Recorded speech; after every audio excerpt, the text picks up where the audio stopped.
Lepo pozdravljeni na delavnici v Cankarjevem domu v Ljubljani.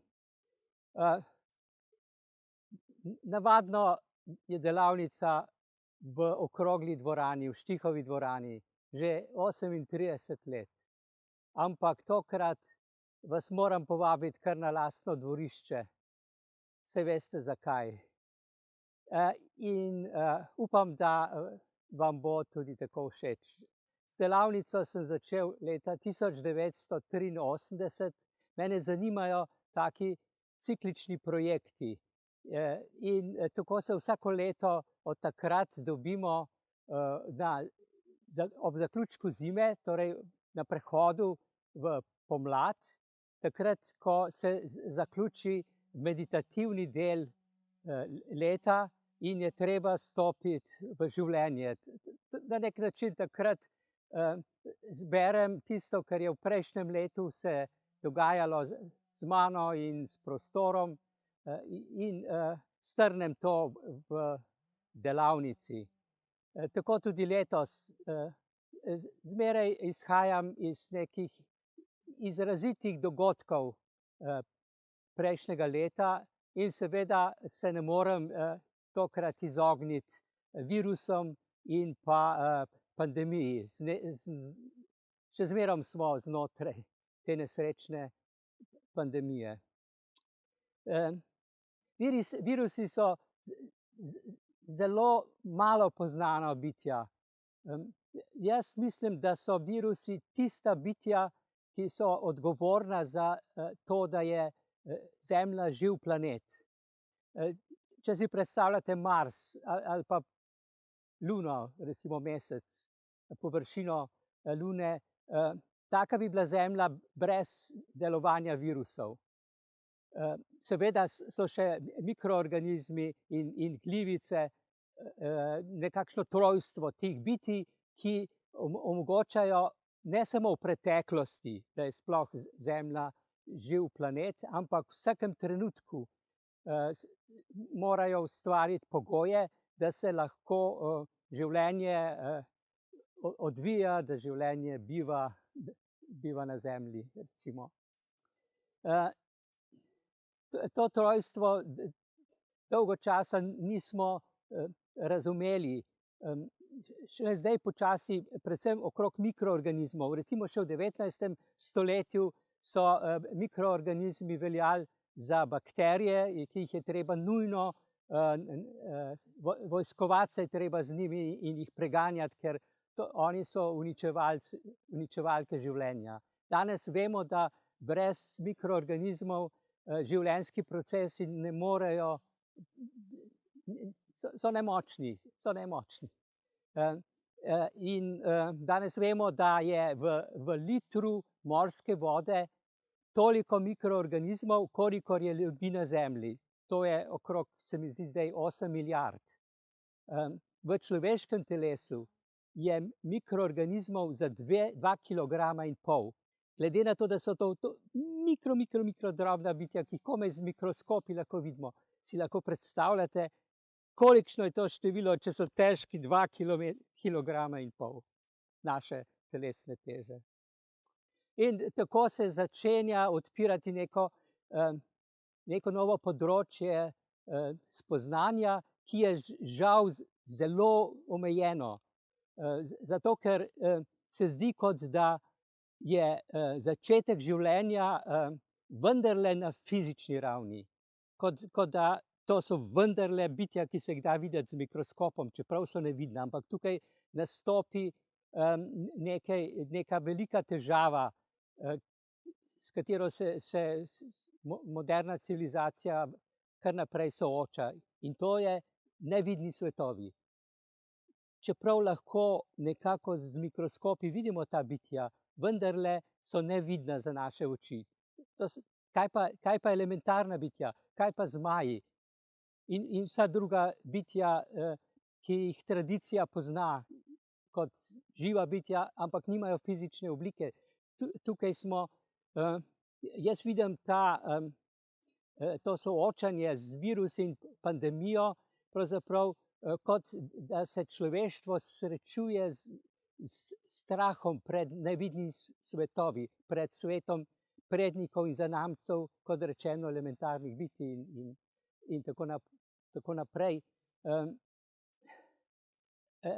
Šefica Evropske unije je enkrat rekla, da nas je na kolena spravilo to bitje, ki je 100-krat ali pa 1000-krat manjše od zrnca peska. In mislim, da je tukaj nek ključ. Ključ je v tem, da smo razvili kulturo, ki je ignorantna do nevidnih svetov, Zemlje in vesolja. In ravno po tej, kako bi rekel, po tej stezi se soočamo spet z nečem, kar je nevidno, pa vendarle znanost priznava. Seveda znanost ne priznava elementarnih bitij, ampak priznava pa mikroorganizme. Ampak teh mikroorganizmov ne moremo videti, razumete. Tukaj smo se znašli v primežu ali pa pred nekim velikim izzivom. Mi moramo najti način, kako pridemo ven iz tega, kar se je začelo oblikovati po renesansi kot resničnost, ki je edina, dokazljiva in kateri se edini lahko zaupa, zato ker jo lahko primemo in jo lahko vidimo in lahko vohamo. Ampak kdo je še videl viruse ali mikroorganizme? Kdo je videl ta drobcena bitja? Tukaj je neko nasprotje. To je en vidik. Ta vidik sproža strah. Mi smo se znašli v tem zaprtem prostoru fizičnega, materializiranega sveta in tukaj se pojavljajo bitja, ki so nevidna in nas ogrožajo naše življenje. To je en del te teme. Drug del te teme bi jaz nagovoril na tak način, da vse, kar obstaja na nevidnih ravneh, se na nek način manifestira tudi na fizičnem nivoju. In od tistih bitij, ki jih mitologija pozna kot najgloblje bitja, v najglobjem podzemlju, recimo, to so zmaji, ali pa v največjih širinah vesolja. To so zmaji. Zmaji je mitično ime za atomsko energijo, jaz rečem, atomsko energijo. To pomeni atome. To je tista sila, ki življenje omogoča. Ne samo življenje, tudi pred življenjem, to se pravi prostor, da sploh nekaj lahko obstaja. Zato morajo delovati sile, ki so hkrati tudi bitja, ki ves čas neprestano vzdržujejo prostor bivanja, mišljenja in ustvarjalnosti. Ta bitja so denimo v globjih plasteh, v frekvencah, ki jih mi ne moremo neposredno dojemati skozi svojo intuicijo ali pa občutljivo že, ampak sicer so zunaj fizičnega sveta. Potem, ampak, da lahko delujejo na manifestiranem nivoju, potrebujejo bitja, ki delujejo na tak način. In to so virusi. Virusi so zmaji, če so utelešeni v manifestiranem svetu.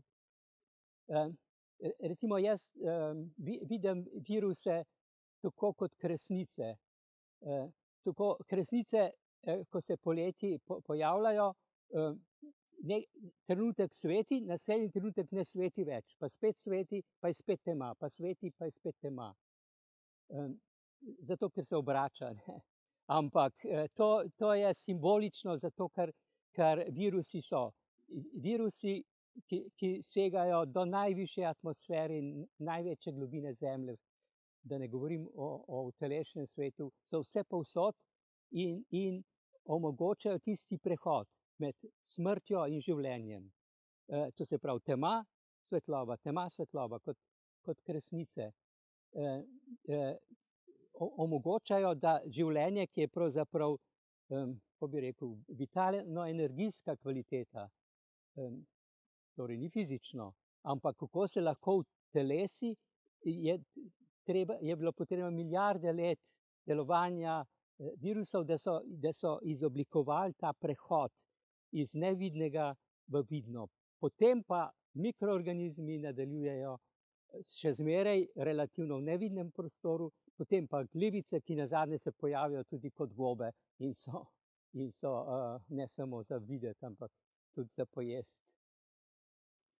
In tukaj je ta dragoceni prehod, kako se življenje pojavi, da smo mi kot živa bitja, živali, rastline,